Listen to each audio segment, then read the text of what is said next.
Hey, I'm John Cannell, and today on Preppy Kitchen, we're making crunchy, delicious tostones. So let's get started.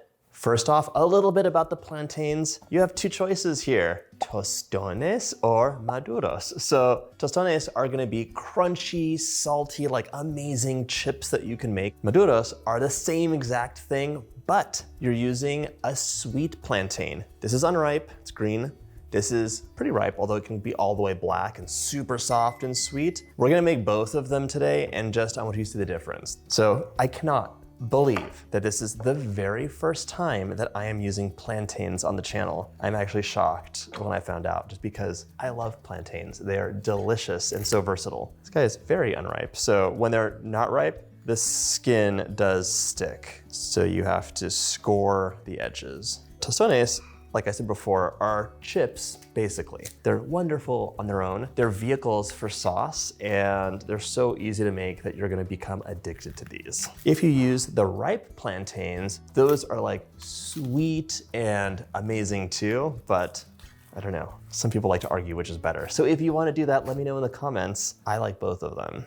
Cut the top, cut the bottom, 3 scores, and you are ready to peel. Tostones are called tostones because it's derived from the Spanish word to toast. They're twice fried. So we're gonna fry them up, do a little magic, and fry them up again. And then just for the sake of seeing the difference, watch how easy this peels. The skin comes right off. And it feels totally different. Now this feels like a giant, beautifully colored banana. All right, so we want 1-inch thick pieces, just like that. They should be fairly thick. If you've never had a plantain before, oh my gosh, you see them at the market, you need to buy one and make this. I just think they have much more flavor and they're so much more versatile than bananas, although bananas are amazing. Plantains are popular throughout South America and the Caribbean, and they are amazing. Oh my gosh, you've gotta have them. If you haven't had like sweet plantains with rice and beans, you are missing out. All right, I'm also gonna chop these up, and you can scale this recipe up or down. It calls for 2 plantains, but I tell you, when you make this, you are gonna eat all of this and like want quintuple portions. So go ahead, buy some more plantains and make more, because everyone's gonna want them.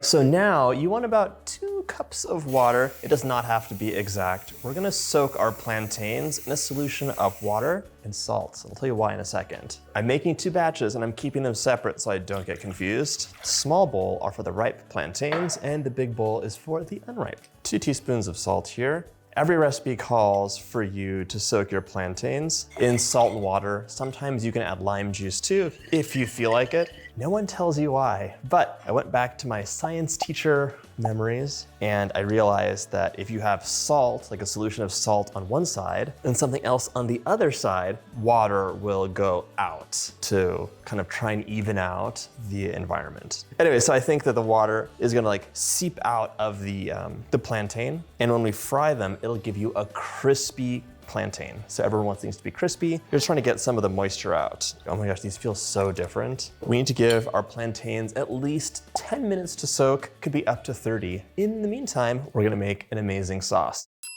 You could enjoy these tostones with basically anything, including just plain, but if you have a minute, you can make the best garlic mojo sauce that's gonna blow your mind and it's like make these completely addictive. So you only want a few ingredients, one of which is garlic. Give these a smash.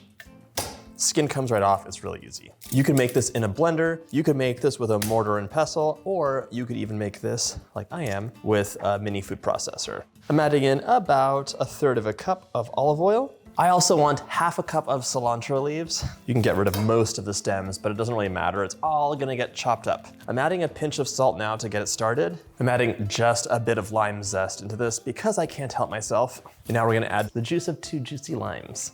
Pop the top on, hit the turbo button.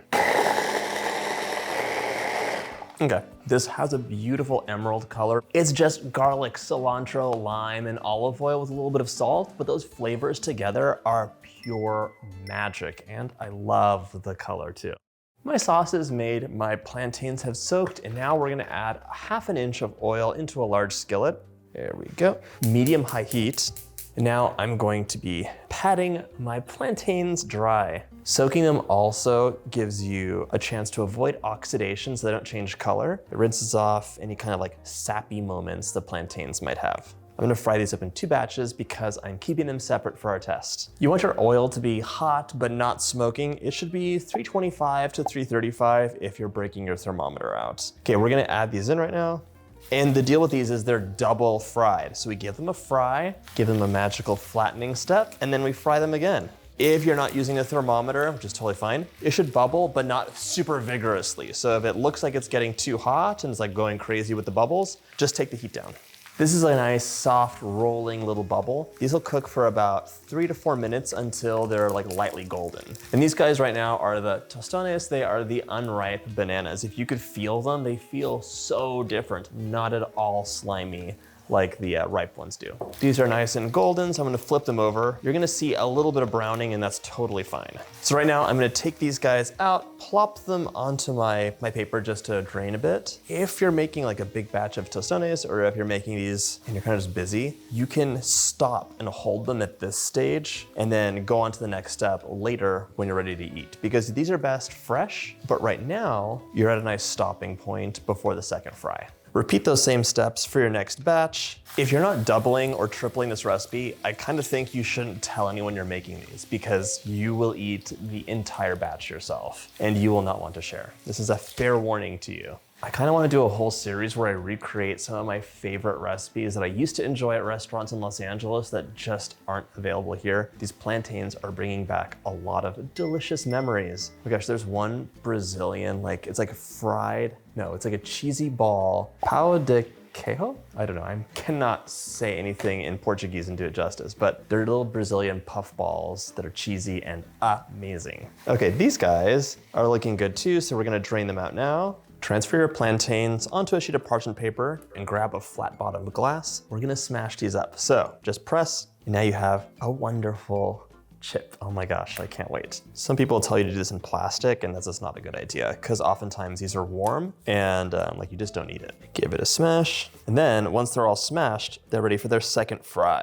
Pop that oil back onto heat. Now, we pop these back into the hot oil and fry them for about 3 minutes on each side. You'll see what they look like. They're gonna be so much more golden and just crispy all over. They're like beautiful little yellow flowers. The moment the first batch is out of the fryer, sprinkle with salt. You can do it to taste. It's nice contrast. I've just been using a cup and a sheet of parchment paper, but one more piece of parchment paper on top makes it really easy. You're not gonna be picking them off the cup. Now we're popping in the ripe plantains, and you'll do batch after batch until you're all done. You want your tostones to be golden and crispy, so that's what you're looking for. Like a beautiful golden color like this means that they're just about done. The tostones are golden, crispy, and amazing. The ripe plantain, which are technically maduros, has a darker color because of all the sugar released. Give these a dip. That is so good. But now, these are both delicious. The tostones have a different vibe from the sweeter ones, but they both go so well with that garlic mojo sauce. I hope you had a chance to make this recipe, and if you like my videos, check out my Latin playlist.